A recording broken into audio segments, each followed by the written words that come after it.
What is up, guys? Today I will be showing you the Dragapult EX to Dunsparce EX list that I played to the Dice Goblin case tournament and won myself 16 Chaos Rising booster packs with 11 prize packs for top 8.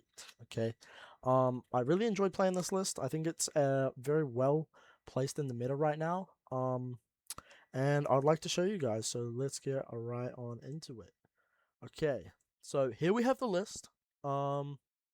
Might not be what some of you guys are used to, but before I do get into this video, I would like to give a huge shout out to Piper Lepine. She is the original inventor of the list, creator of the list, whatever you want to call it. But yeah, she has a great video on this list on her channel. I'll put a link down to her channel in the description where you guys can go check that out. It's an amazing video and it's definitely worth watching. She goes very in depth in quite a few lines and plays and reasons why she plays certain cards. So I definitely would go check it out if I was you guys. All right, starting off the list, we got the Wambadoo. This card, I mean, this card's insane. If you go second, your opponent has even a mediocre start. You item lock them, they can really struggle to come back from that and even play the game after that. So this card is just really good, and I don't think if you're playing Dragapult, I think you should definitely be playing this card. Next card, we got two Monkey Dory. Monkey Dory, having two of them is very good in the mirror and just very good in general. If anything punches your Dragapult, you can go attach one and then crisp into another to have two in one turn. And also comboed with Dragapult Phantom Dive attack, putting upwards of 120 damage or 12 damage counters on your opponent's board in one turn can be a huge advantage and can sometimes be that one thing you need to just push you over the line in some matchups. And yeah, those two cards definitely helped me a lot throughout the day. One interesting card you guys might be seeing here is the Yveltal. Now this card, I cannot give this card enough credit. During the weekend, this card was insane. This card won me so many games because in some matchups that they really don't expect it, right? So you bench it, and I mean sometimes they pretty much just scoop on the spot because no one's really outing this right now. People are more finding ways to out item lock. Retreat lock is pretty underrated in this format, I would say. And in having a format where retreat lock is less valuable, well, in a sense less valuable, I say it's more or less ticked for. So I think having something that can retreat lock is pretty valuable in this format. So yeah, this card I played against the Alakazam player where he preemptively benched Fizz knowing I was going to take a knockout on the next turn. However, instead of taking a knockout, I was able to bench a Veltal, attach a Dark Energy, boss the Fizz, and I was able to win the game on the next turn. So this card, amazing. Um, very yeah. Just I would not play this deck without this card. This card is insane. Okay, now we got the 4-4-3 Dragapult line. This is pretty stock standard, I would say. Just because the built-in consistency you have with the Dracloaks being able to recon directive, sift through your deck for cards that you may need or cards that you may need on future turns. I mean, once you're in your turn, look at the top two cards of your deck, put one of them in your hand, put the other card on the bottom of your deck. This is a very good way to keep track of what's in your deck and where it is in your deck as well.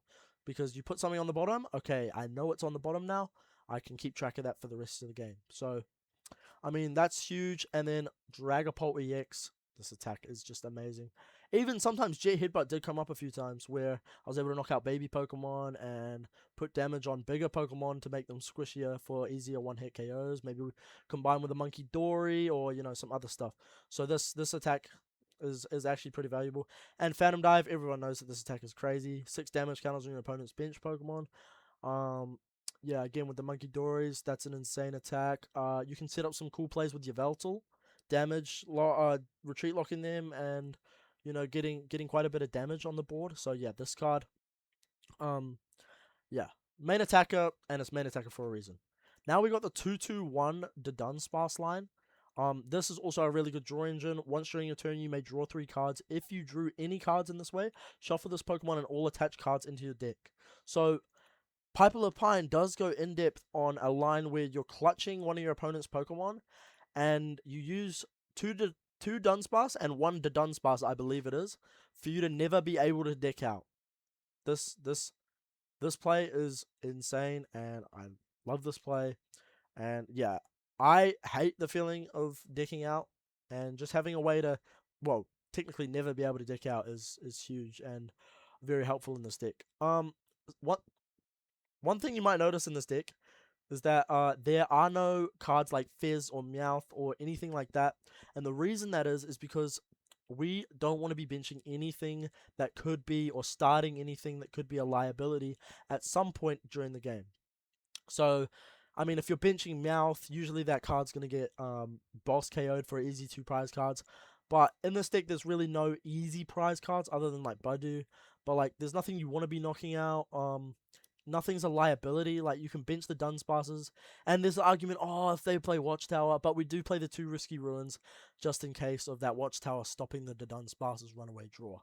I think I did get caught one time by a unexpected Watchtower boss, the Dunsparce, but I ended up winning that game anyway because I found the risky ruins bump off a recon directive. So really not that big of a deal, and yeah, the whole idea was to not play any liabilities so that we could just play the game as smoothly as possible, and we could be as consistent as possible in what we bench and how we go around our board. Okay, moving on to the trainers. We have, I don't know why it's in this order, but we've got the 4 Buddy Buddy Puffin, 4 Pokepad, 4 Ultra Ball. This is just for max consistency. Buddy Buddy Puffin, best starter. Pokepad, also a pretty nice starter, being able to grab Dreepy, or you can, a lot of the times I found myself going Buddy Buddy Puffin.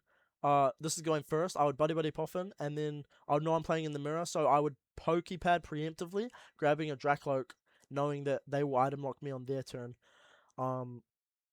And make me unable to play the Pokepad. And that was just an easy way to make sure your board's going to get established and that you're going to have something to follow up with on your next turns. Now, we do play a Pokegear in this list, and the reason for that is that we don't play any Meowth. So there's no like there's no way to just Ultra Ball and grab any supporter you want. But Pokegear was the closest thing to that we could get without having a Pokemon like Meowth or anything like that. You'll see I play high counts of supporters. I play the 4 Boss, 4 Lilies, the 2-1 Crispin Roses, pretty standard, and then the 2 box Scouting was actually in there so we could have a more reliable setup under item lock. Because with the Pokegear we're able to grab the Brock Scouting for the Dreepies. And even if we are under item lock, we can't play any Ultra Balls, Pokepads, or Buddy Buddy Puffins or anything like that. So the being able to grab 2 basics, or even the evolution Pokemon, I found myself a lot over the weekend grabbing stuff like the Dunsparce, Dracloak, and even my Dragapult sometimes. So this card actually was really clutch, and I do think it is high value in this deck. We got the 2 Night Stretcher. Night Stretcher always feels nice. Discard stuff, bring it back to the hand. You know, it's always a good feeling being able to Ultra Ball some stuff like there was a few times where I Ultra Ball Dragapult turn 1 because I didn't really have much else that I could do, and then by turn 3 I was Night Stretching that same Dragapult back into my hand so I could evolve a Dracloak. So, I mean, Night Stretcher is a very good card, and everyone should know that. Ace-Spec is unfair stamp. If you're playing any other Ace-Spec, honestly, you're throwing. This Ace-Spec's insane. The amount of times where I just unfair stamp, boss, Yveltal clutch, and my opponents literally just lose the game on the spot was insane. And yeah, that card's just really good. We don't really have any other forms of disruption in this format other than like Judge, and if you really want to go out on a whim, Harlequin, but that card's not real. But yeah, Judge is the only real form, and this is just a way where we can disrupt them. Oh, we also got Red Card. Oh yeah, we don't play Red Card in this list. I would like to find space for it, but at this current point in time, I don't think it's necessary to play. Especially with Yveltal, we can slow the game down enough like that, and yeah, work our way around things like opponents having a big hand. The only matchup that really would have helped me in was the Alakazam matchup, but I was able to beat that matchup regardless. So yeah, I didn't really miss that card at all during the weekend, to be honest. But yeah, Unfair Stamp, really good card, and if you're playing any other aspect, like I said, you're throwing. Risky Ruins, this card was amazing the whole weekend.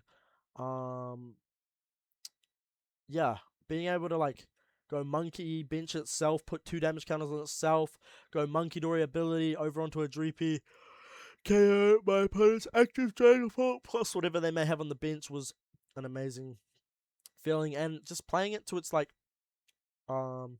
you know, placing, like, you could go from a board with no damage to a board with 40 damage, and you're able to double monkey KO stuff that you wouldn't usually be able to KO in these situations. And I think Risky Ruins is a extremely high value card in this deck, especially when you're also able to bump stuff like Watchtower, Nighttime Mines, things like that. Definitely came up quite a lot during the weekend. We do play 4 boss in this deck. We play 4 boss because we want to maximize the value that we're getting out of our Yveltal. And if we play 3 boss, you might have to Ultra Ball 1 during the start of the game, then you're only down to 2, or you might prize 1, then you're only down to 2. So having 4 boss is a way where we can prize 1 and still have 3, or Ultra Ball 1 and still have 3. So it's an amazing feeling to have that many boss in your deck. And usually it's like, a lot of times I found whenever I needed boss, it was always there, because I do play the 4 copies of bosses orders in this deck. Going down to our other supporters, we've already looked over the Brock Scouting. We got Crispin and Roses. Crispin, this card's insane in this deck, being able to charge up your Dragapults in 1 turn and stuff like that. But a card that I really wanted to like give credit where credit is due is Rose's Encouragement. This card, I was a little skeptical, I'm not gonna lie, but shout out to Aaron Rodgers. He told me that when this card first came out, I was like kind of I was like, why would I have a conditional Crispin? But it's not a conditional Crispin. This card is truly amazing. He was like, I promise you, if you're trolling, you're trolling if you don't play this card. And I was like, all right, I'll test it. Lo and behold, I tested it, and yeah, this card is oh my god, it's amazing. Being able to attach 2 to your Dragapult with no energy on it, and have an attach for turn, is the most broken feeling in the game. My opponent bossed my Dracloak with no energy on it, thinking I didn't have an out for game, and then I go Roses on the Dragapult, attach for turn. He packed it up straight away. Yeah, this card's insane, and also being able to charge up a Dragapult and a Monkey in the same turn is a very good feeling in the deck. I'm sorry I yawn so much. I don't know why when I do these voiceovers I yawn so much, but no, this card was very good. It's probably a tie between this and Yveltal for MVP over the weekend. To be fair, I know this is a tech card, I know this is da-da-da. It's in there for the Crustle matchup. It does help a lot with the Crustle matchup, and a lot against Slotbox as well. But I do believe you can beat Slotbox without it, and you can beat Crustle without it. It just makes those matchups quite a lot easier. You don't have to think as much. But yeah, I could look at cutting it for the red card, because there wasn't a single time where this came up, I'm not gonna lie. Oh, there was a line I could have used it in the Zorak matchup, but I mean, I was already too far behind, and the line was like a little hard to use. So like, and if they just manage their board, like, they're never getting hit by this anyway. So yeah, that card is definitely cuttable. But yeah, we got the 3/3/3 energy line. The 3 dark energy was really clutch. No pun intended. But yeah, being able to have 2 monkey plus the Yveltal, a lot of damage is being moved around the board at that point, and it can be quite overwhelming for your opponents. And yeah, that wins a lot of games. Always having 2 dark energy in the deck is a very nice feeling, knowing that your monkeys are gonna be they're gonna be as high value as they possibly can, is a very good feeling in a lot of matchups. But other than that, that's pretty much all I have to say about this deck. I mean, huge shout out to Sion, Aaron, you know what? Shout out Benny and William as well, and Louis and all the Hamilton guys, for helping me test, and yeah, and I couldn't have done it without them. You know, top 8 was a pretty good feeling, especially with the pricing that I got. Yeah. But yeah, thank you to everyone. Thank you for watching the video. Make sure if you do like the video, you go down, drop a comment, like, subscribe, do what you will, do the YouTube things. And yeah, I hope you guys really enjoyed the video, and I will see you in the next one.